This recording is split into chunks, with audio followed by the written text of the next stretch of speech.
Today it's my pleasure to introduce Tomás Pacheco-Bethencourt, with whom I'm meeting here at the beautiful botanical gardens at the University of Málaga to discuss his work on populism and Republican theory that you are conducting here at the University of Málaga. So welcome, Tomás. Thank you, Malin, for having me. I'm really happy to be here. Great. I would like to start with some of your more recent work that I had pleasure hearing in the seminar I was organizing recently in February 2025 with Professor Rosario Lopez and the Department of Philosophy here at the University of Málaga. So in our seminar, Acting Democratically, Historical and Contemporary Perspectives on the Politics of Exclusion, in the session on populism and the far right, you were giving the presentation entitled An Exclusionary Concept, Competing Definitions of the People in Populist Democratic Theory and Republican Theory. And this is a really intriguing topic for me because the concept of the people is so central to populism. But before we discuss the people, I would like to start with the definition. So what exactly are we talking about when we discuss populism? Yeah, it's a good question, and it's I think inevitable to start with discussing what Francisco Panizza calls an almost cliché of complaining about how difficult it is to define populism. But the thing is it's very difficult to define because there's lots of competing definitions and methodologies and approaches to the phenomenon. So you have an ideological approach more popular in social sciences, which defines populism as a thin ideology that divides the population in two camps, the people versus the elite, where there's also an axiological component, like an ethical component, where the people is virtuous and the elite is evil.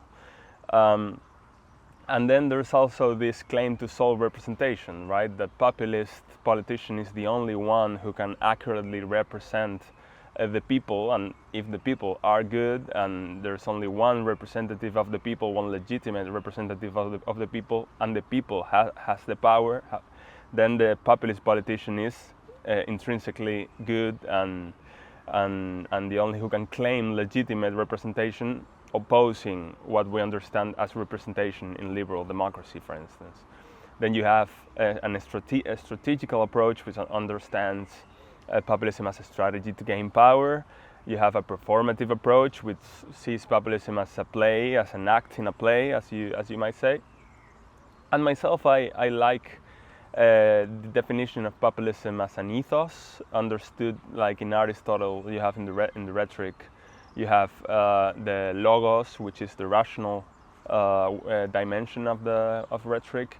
You have pathos, which is the sentimental aspect of the rhetoric, and then you have the ethos, which is in a large way the manner in which the rhetor adapts to their audience. So populism works in a way as an ethos, as in it allows the politician to adapt to ever-changing circumstances, social contexts, and because of the concepts that it has, the people, the elite, they're very elastic, they're very vague, they can be filled with anything that the politician needs.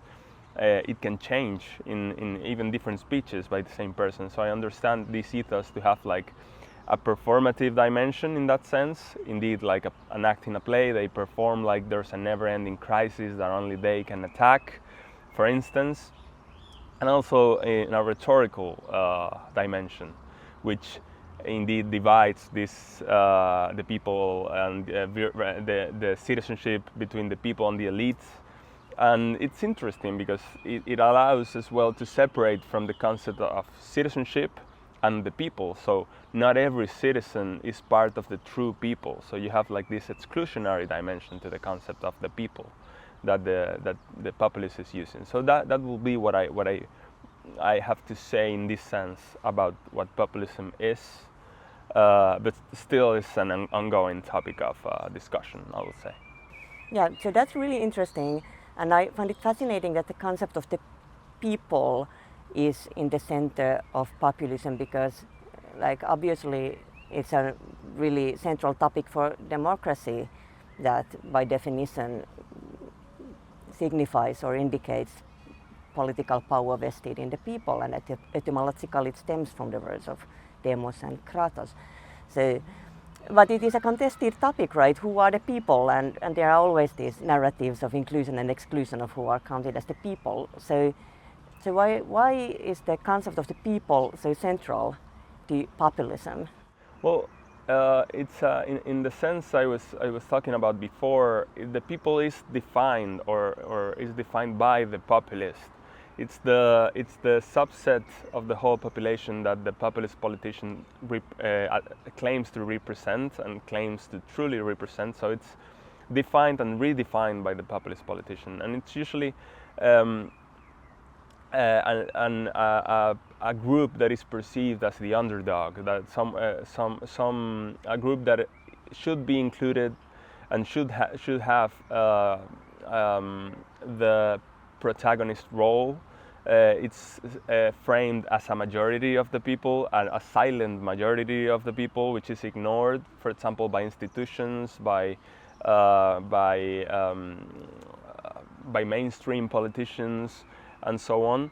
So it's framed as an injustice that they are not truly taken into account. So the way they are defined is it's changing depending on the intentions of the speaker in a given situation. So the people, and of course in the very ideology of the populist politicians. So the people might be ethno-nationalistically identified or represented. It might be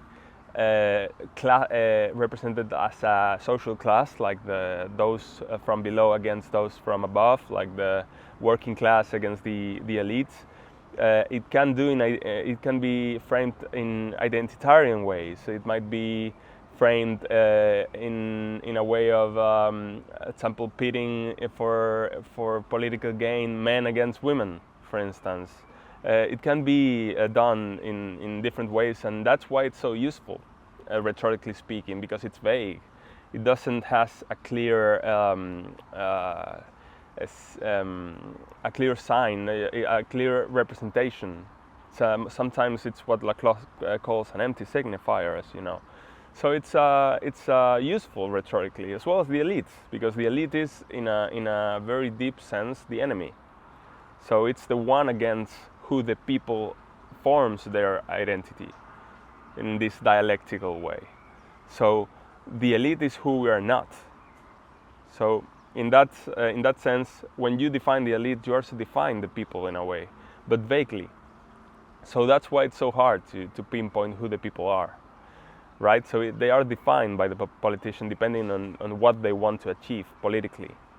So in that sense, populism or populist rhetoric is a tool, and that's also why it's so used in mainstream politics, and it's so useful for politicians all over the spectrum, because it's a useful rhetoric to get what they want, right?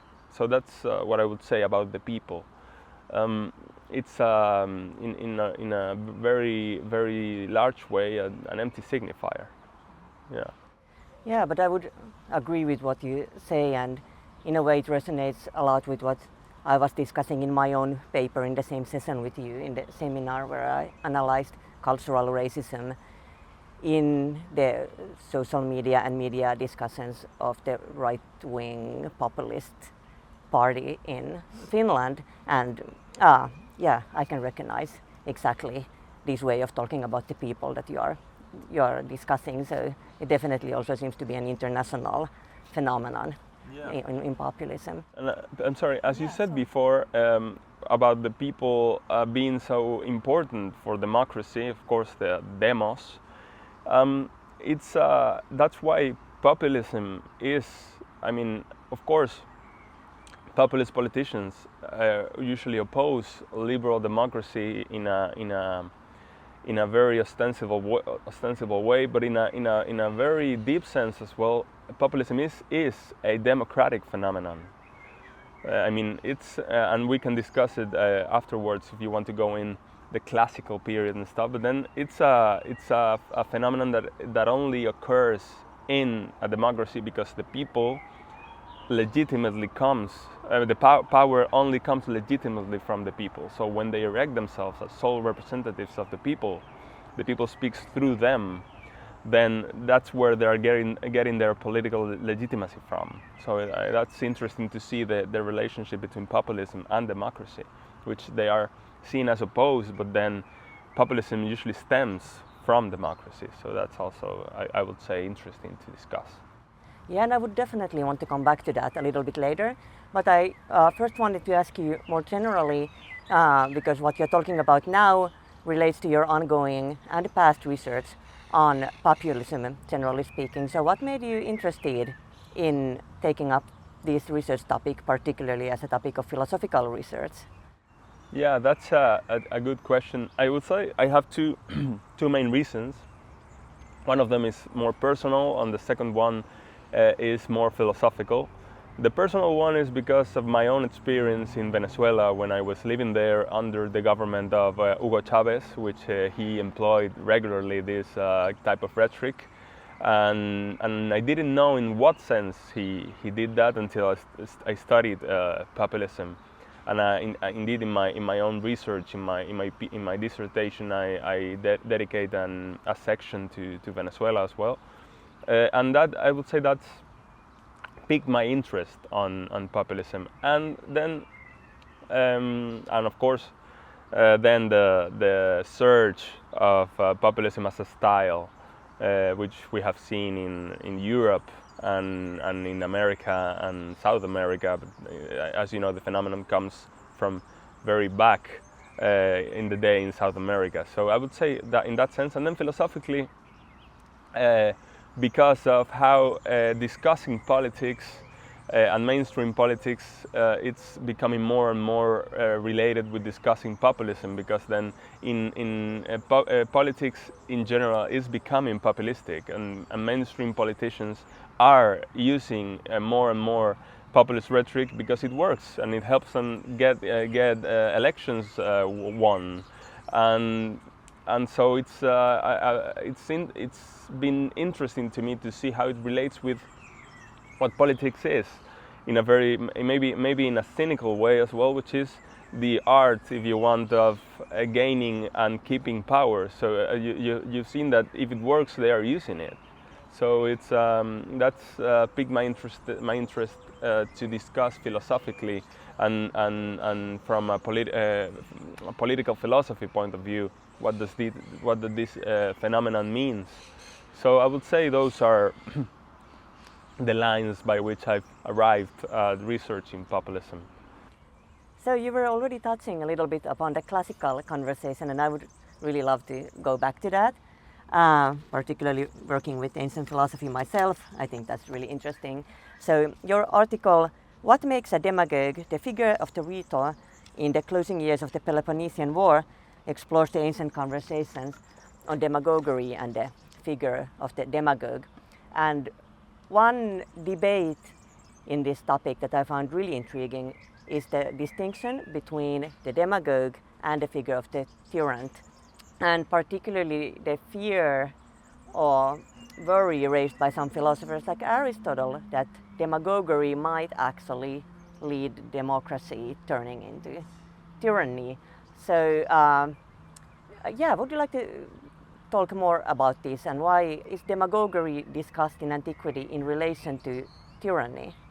Yeah, I mean, it's a tricky topic, because then you have different points of view on what a demagogue is, right?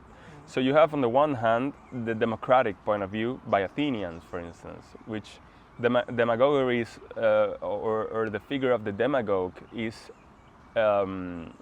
very little used. There's no so many mentions of a demagogue, except maybe, for example, in the plays by Aristophanes. You have in the Frogs, for instance, or in the Knights by Aristophanes, you have some mentions of demagoguery, but it's very neutral and very descriptive. It's like Aristophanes describes the practice of politics, and you also have Athenians naming their ships in a way that Athenians, as you know, they are very maritime dedicated culture. So the way they named their ships indicated also some stuff that they valued. So there were some ships called isonomia, which is a way of calling democracy as well as this equality between citizens, right?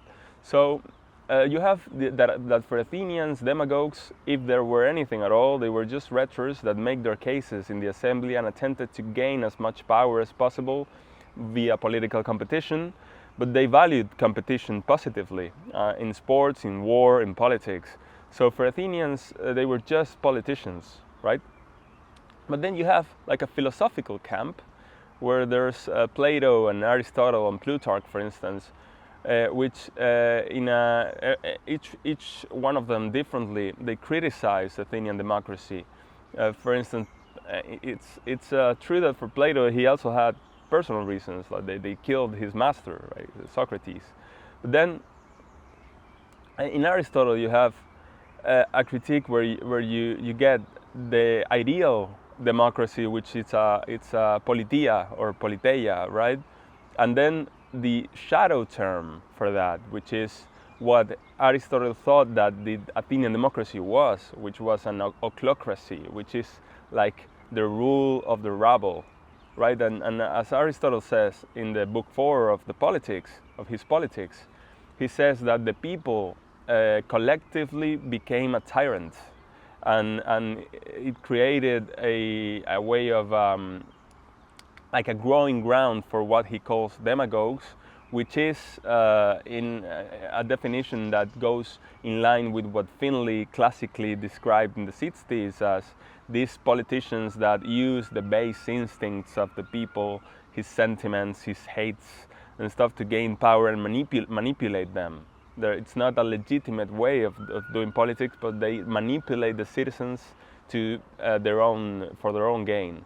So you have that for Athenians, demagoguery is just the practice of politics, and then you have that for these philosophers, demagoguery is almost the natural state of democracy, in a way.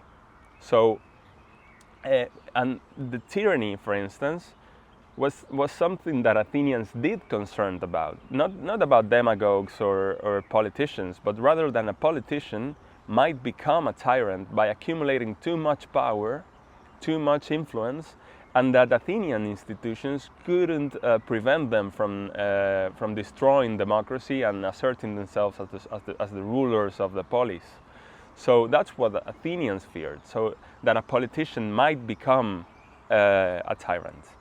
And for these philosophers that are critics of democracy, democracy is a form, or in its way that existed, it's a form of collective tyranny, where demagogues manipulate the people, and eventually one of them is going to get enough power to become a tyrant in that sense. But then the people as such behave tyrannically.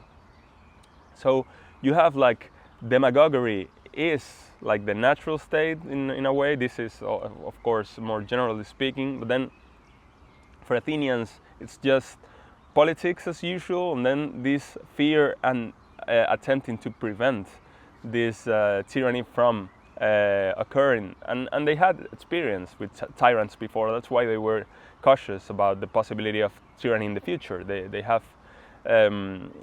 had experienced the tyranny, and they did indeed experience it again by the end of the Peloponnesian War. That's why afterwards there's this whole codification of the laws of Solon and Draco, which is this, let's say, proto-constitutional moment of Athens, right? So that's why you have this preventive mechanism that we can discuss afterwards if you want, which is ostracism, and another one which is graphe paranomon, which we can discuss, that are meant to prevent tyranny. And it goes in the lines of what I think are some lessons that we can learn from the Athenian case, but both positively and not that positively, I would say. But that is exactly what I was going to ask next, that there were some mechanisms in the ancient democracy, right? That they were prepared to these scenarios. So what were the mechanisms? Yeah, well, and at first you have the well-known ostracism, right? With the calling for a vote. You will have, again, generally speaking, the expulsion of a popular politician for 10 years. And it wasn't. It was in a way a punishment, but it was mostly a preventive way of this politician of gaining too much power, or in the sense that if he had already gained too much power, he would, in the case he was thinking of becoming a tyrant, they will expel him, but keep his property safe for when he got back. So you have this mechanism which worked for a while, and then you have the graphe paranomon, which is a less known mechanism, which is a way of law review, similar to what we understand of law review. By these mechanisms, Athenians could call for a second view at legislation, which would, because as you know, the assembly, the ecclesia of Athens, has the executive and legislative power in the polis, really. So they before the revision of the laws in the start of the 4th century BC, you have that every ruling by the assembly would become law. So they needed a mechanism to ensure that they didn't take that decision too hastily, and, for instance, deciding to kill an entire population because of them having lost a battle before. So the heads were too hot, so they needed to see it again.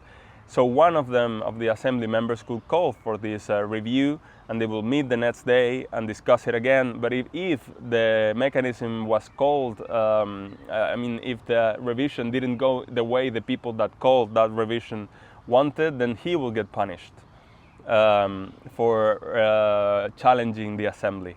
So you had this mechanism that was instilled to get the assembly to meet again and rediscuss legislation. And it's telling indeed that in key moments, for instance, when the Athenians lost one of the last battles, I don't remember right now the name, Arginusai, in Spanish is Arginusas. That's one of the last battles. They didn't lose the battle, I'm sorry, they won the battle, but then after the battle, sailors were lost at sea because of a storm. So they couldn't rescue the sailors of the sunk ships, and then a festival was happening in Athens, where the people of Athens saw their missing relatives. They felt that they were not there. So when they met in the assembly, they were very angry because they couldn't rescue them. So they voted in the assembly to execute the victorious generals of the battle of Arginusai. And one of the members of the assembly tried to call for a graphe paranomon, but he was shot down before he could actually call for the mechanism, and fearing for his own life, because the heads were too hot to allow him to do so. And then they actually committed this injustice of killing these generals, among which there was one of the unrecognized sons of Pericles. So you have these mechanisms, but they wouldn't always work. And indeed they didn't in the end, because when the Athenians finally lost the war, they voted in the assembly. There were several factions in Athens, and some called demagogues in said factions convinced the assembly, as they were the maximum authority in legislation and execution of the decrees. They decided to dissolve. They first took away the graphe paranomon. They dissolved the graphe paranomon.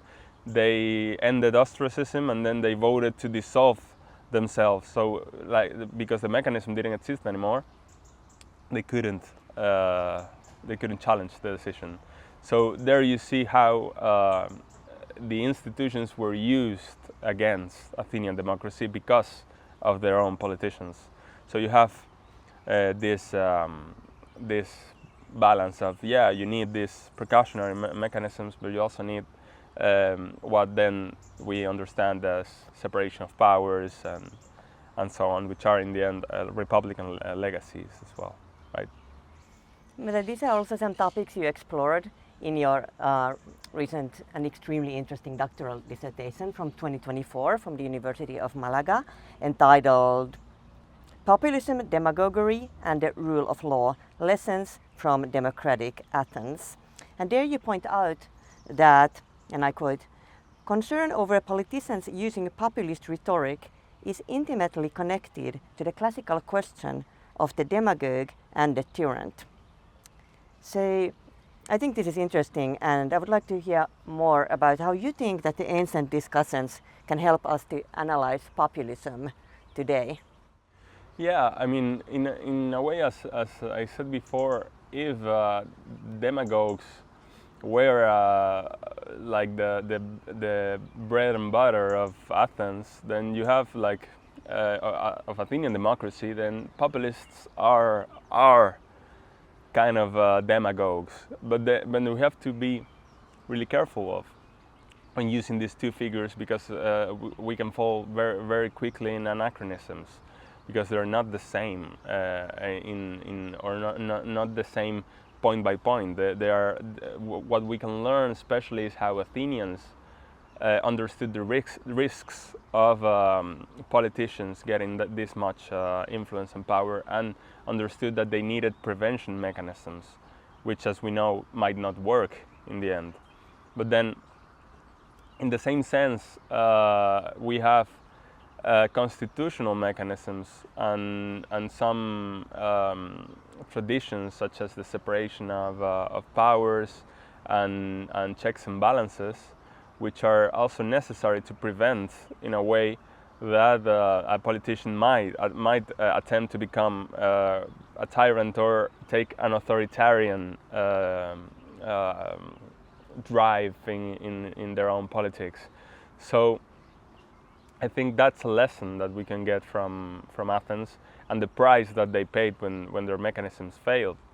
Yeah, I would say that in a way, and then it's also telling that these politicians, when they use populist rhetoric in a way to gain power, they usually the first thing they do is attack the rule of law.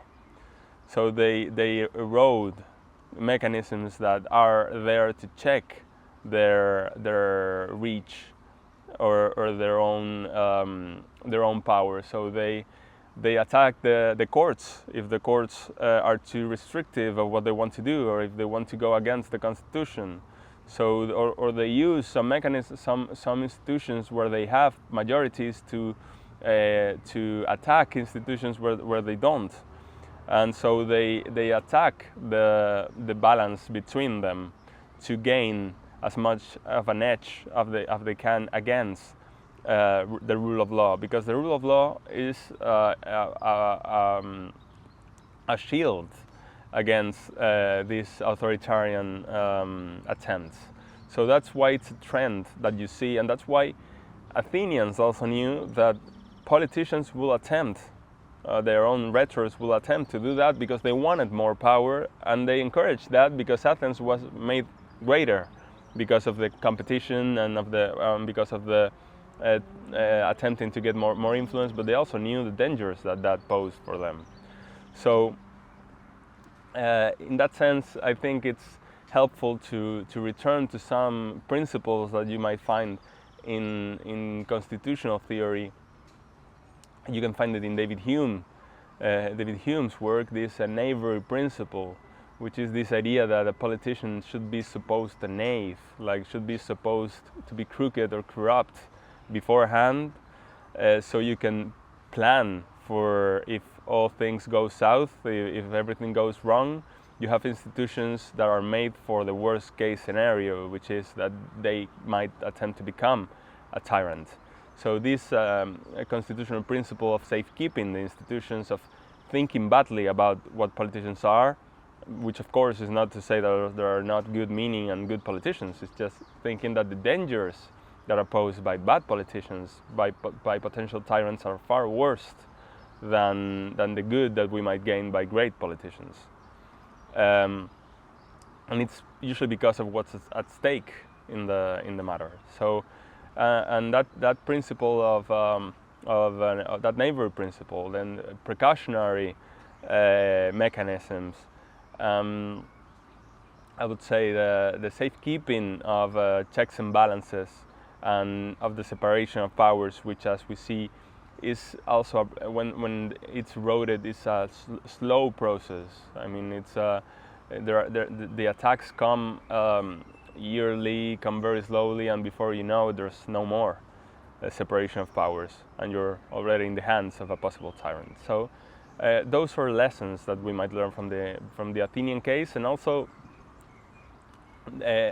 Athenians themselves learned from their own mistakes. That's why after the tyranny of the 400, after the war against Sparta and the Spartan Philic government that they had for a while after the war, when they got the power back, the first thing they did was codifying their own laws, and instead of giving the assembly legislative and executive power, they decided that they needed constitutional courts, which were called the nomothetai, which were courts that will have the ability to make laws, and then the assembly will get relegated to only make some edicts that the nomotheta, that if they went against the laws, were invalid. So you have, like, after their own experience with tyranny, they understood that the assembly couldn't have the whole of power, so they needed a counterbalance, which were these constitutional courts. So the Athenians learned from their own case, and my thinking is that we can learn from the Athenians in that sense as well, and of course for many other examples in history of this going on. So in that sense, populism, or the challenge that these politicians pose, that when they use populist rhetoric for this gain, or for this goal, it's not that new. It's we are not discovering that politicians usually want more power, and we usually do lots of stuff to gain it. So that's why they understood that, for example, the Constitution or certain institutions are a way of keeping them in check. So, yeah. Well, these are definitely extremely topical and pressing questions in the world right now. And you have also analyzed some more contemporary examples. For example, in your article entitled Populist Rhetoric as the Ethos of Illiberal Views of Democracy, you discuss some more contemporary cases like that of Hungary. And analyzing Viktor Orban's speech from 2014, you point out the following features: a backlash against the liberal democracy and a transition to a post-liberal state, a defense of national sovereignty rooted in nationalism against internationalism, and a clear preference for local traditions and cultural values. It's the end of the quote from your article. And I'm interested why, if populism is more like a tool or something a person does rather than what a politician is, as you point out, why is it so closely connected to a backlash against liberal democracy? And why is exactly internationalism and plurality something that is envisaged as a threat or an enemy? Yeah, I mean, liberal democracy and pluralism and indeed liberalism as such is seen to, or posed as, something that failed. So liberalism had economic promises, it had social promises, it had cultural promises, and they framed the people that defend Orban, for instance, his view of illiberalism or a post-liberal state of things, say that liberalism failed to understand that this or failed in their promises. So failed economically, for instance, as he might say, because of the housing crisis, and it failed because of inflation, and it failed because of the economic crisis in 2008 and in 2020 and so on. And it failed socially, for instance, because of what he might call stagnation, and then it failed culturally because of mass migration and what he might say racial war, and then it forgot about, and this is also in Laclau as well, this idea that the institutions or the establishment has failed to meet the demands of the people. So these unanswered demands find their answer in the populist politicians. So in his view, it's not just that liberalism has failed, but you don't have to be anti-liberal, but you have to transcend the failure of liberalism by going to a post-liberal state. So it's a way of history going forward, and in that sense, pluralism and international values or supra-statal organizations such as the EU are seen as a mirage, as a failure, as a ploy by the elites. For example, using mass migration to gain more low-cost workers and thus gain more money, and then the people in Brussels deciding for the laws of Hungary, and then deciding to dilute Hungarian culture and religion by introducing people from elsewhere, and so on. So they have like this. These elites are the enemy of Hungarians, and Hungarians are defined ethnically and ethno-nationalistically. So anyone who doesn't fit into that definition is an enemy of the true people, and so those are mainly and then of course this idea of pluralism and value pluralism, that it's understood that it's a liberal sense of understanding. For example, the way we can live we can have citizens from everywhere and having very different values, and they can coexist.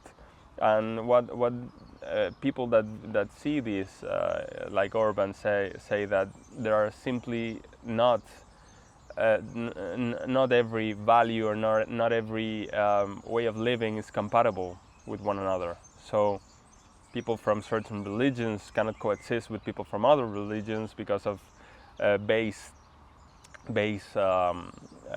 tensions between them. So that's why pluralism produces worse results in his view than the contrary, because it might lead, for instance, to race wars or stuff like this. So the contrary or the alternative is to go back to the nation states, to the independence of the legislation of every country, for instance, from international, not necessarily international law, but from suprastatal powers such as the EU and so on. So in a way, it's a manner of defining the other or the enemy, right? And then this is what illiberalism is, and why it's different from anti-liberalism, because it's not only that it not only rejects liberalism, but also understand that it's something that needs to be surpassed historically. So, and he openly speaks of being illiberal. So that's also interesting. And he defines illiberalism in his speech. So he understands that the values that the people should have, the Hungarians should have, they're defined as Christian values, right? Because those are the values of Hungary, and those are the beliefs of Hungary. So it's a nationalistic way of understanding it, and it's also a reiteration of the tension between internationalism and nationalism, right? You have the assertion of national borders and so on. So it's a flimsy topic, I would say, as well.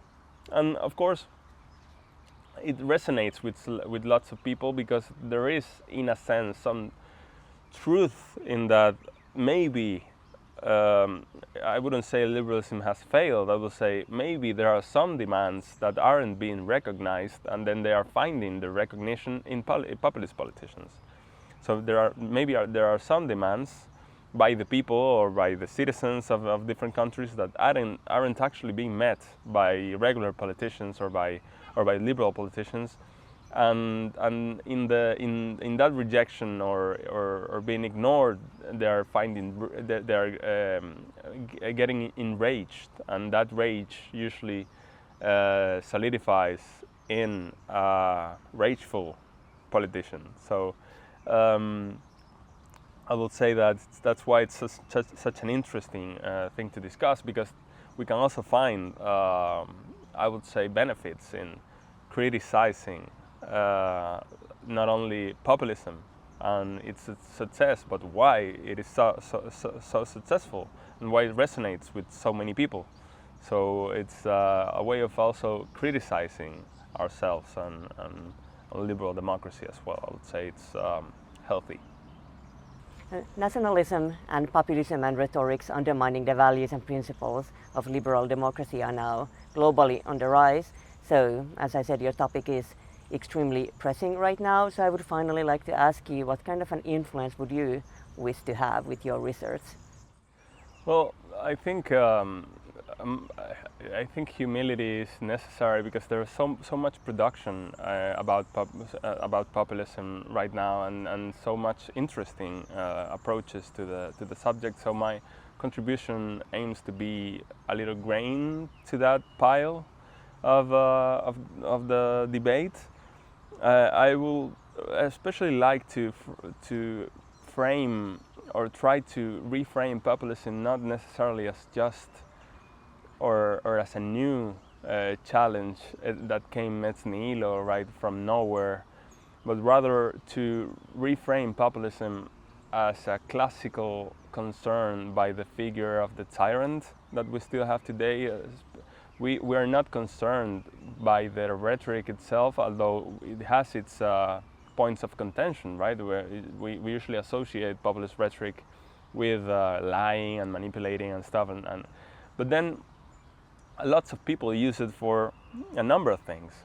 But I would like to say that the real concern that we have is why or to what end it's used, and then the core of our fear is that it's used to attain tyranny in a way, to become or to take authoritarian turns in the politics of someone in particular. So I would say in that sense that I would like to reframe populism and the concern about dangers of populism again in the concern and the classical question about the tyrant, and how can we prevent a politician from becoming a tyrant, and of course undermining and eroding and eventually destroying the institutions that are set to not only prevent them from doing that, but also that make the context and the growing ground for political discussion and for. So it's important to find that balance between the institutions and what we will call good governance, right? So it's that's where I would like to go with my little contribution, with reframing a bit the debate on the populist politician again to this ancient question of political philosophy of the tyrant.